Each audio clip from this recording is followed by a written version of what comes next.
Hey guys, so today I thought I'd talk about brands I don't trust, brands I don't like specifically. I've done a few of these and I always find that it helps people to know what's going on because not everyone can know everything that's going on with the skincare industry and brands and shady things they do. So, especially once the years start to go by, minds kind of forget. So, I'm going to remind you of a few sketchy things some brands have done that have made me dislike them, mistrust them. Number one, I'm putting these in order of brands where I don't trust them on the scale. So, the first one, Herbivore. Every chance I get to, I'm going to tell everyone their bakuchiol serum does not contain bakuchiol. There we go. I said it. It doesn't contain it. If you will message me and leave me a comment, but it does contain psorifoliol extract. That is not bakuchiol. Bakuchiol is one molecule from that plant. So don't get that confused. Don't let them market this to you when it does not do anything it claims to do.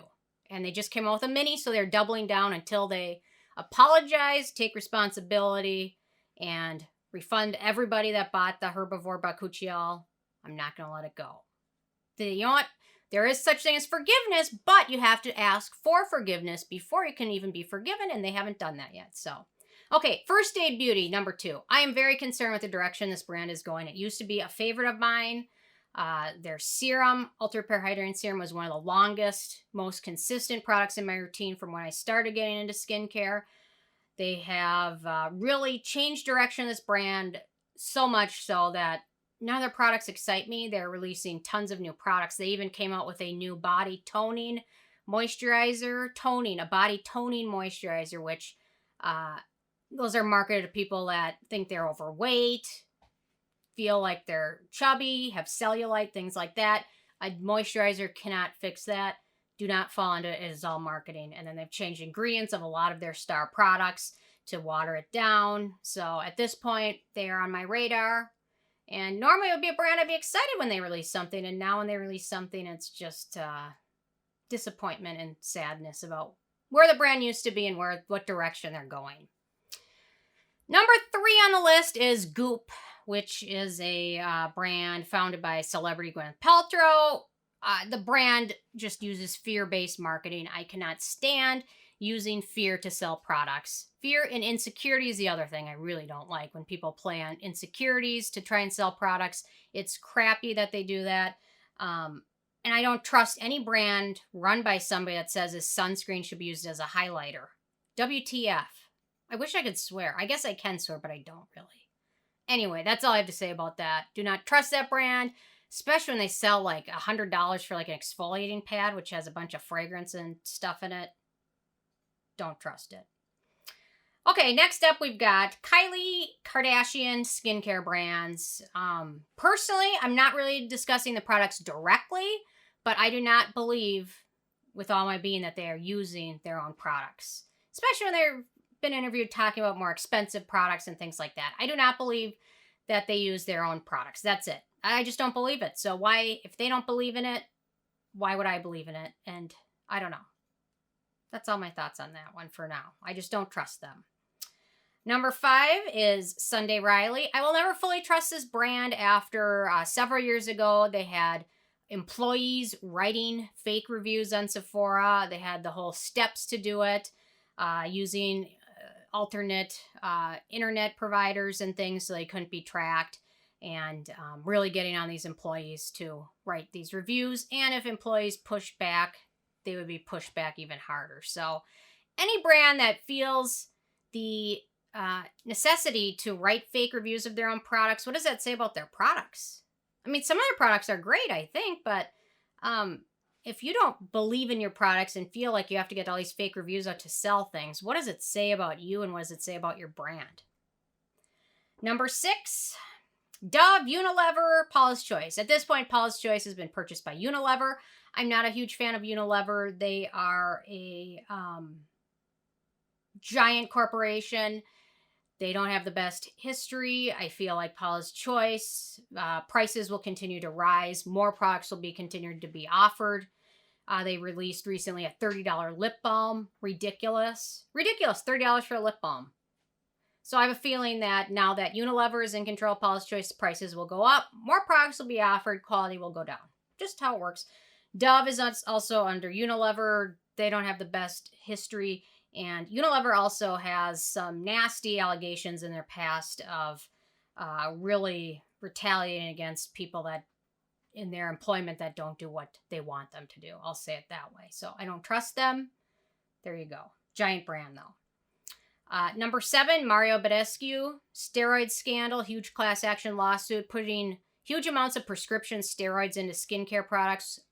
Unlisted on the product ingredients is one of the worst things you can do to a customer. And some of these people that were using these products took years to come off of these products, and it required dermatologist care because steroids, when you continue to use them on the skin, have lasting effects that last a long time. So the fact that they put these in these products is just beyond me. And they were prescription steroids, so you gotta wonder what their motive was, because it wasn't like easy to find steroids that maybe got mixed in.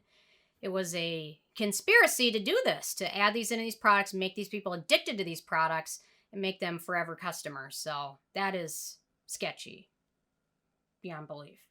Number 8, Truly Organic. Now they're just called Truly because a class action lawsuit also found out that they're not organic. Truly just repurchases overstock inventory of products, puts a pretty label on them, puts dyes in them, fancy packages, fancy marketing, and then just resells it. And they're not organic, so they had to take the organic off their name because it is actually one of the few terms in skincare that is regulated. You can't use the term organic with something that is not organic. It is actually regulated. A lot of things in marketing is not regulated, but that is. So keep that in mind. Anytime I see the giant Truly section at Ulta, I just walk by because I know they're going to have pretty packages. They're going to have bright pink products. It's going to be bright orange, bright yellow. They're going to be pretty. But it's just a bunch of overstock stuff that they bought and then remarketed and rebranded. Number 9, DHC. This CEO cannot keep his mouth shut. It is sad that he cannot keep his terrible thoughts to himself for more than a minute. You can Google it, but I loved some of their products, but at this point I can no longer support them because the CEO, he needs to be replaced, or I don't know what, they need to do something to get rid of him because his thoughts and what he says is going to bring down this huge company. Number 10, Halo Beauty, selling acne pills containing kiwi, selling them for $30+ a month. There is no proof kiwi does anything for acne. If you want kiwi benefits, eat a kiwi. Don't spend $60 per month of pills that has no real research behind it. If you are searching for a supplement for acne, do some research on zinc. It actually has real research on it. Do some digging on it. Don't waste your money on kiwi seeds. Number 11, Loreal, giant owner of many brands, including SkinCeuticals and Lancome. They have a terrible history. I'll link to it below, but I will just say they were on the friends with the wrong side during World War II. So I'm going to link to it below. You can read about it more and come up with your own judgments. Number 12, Naterium. I have a whole video on them. I don't even know where to begin with them. They really had a fake launch, breaking so many laws. Their rollout was so sketchy. And it's hard to even trust a brand when they began under false pretenses.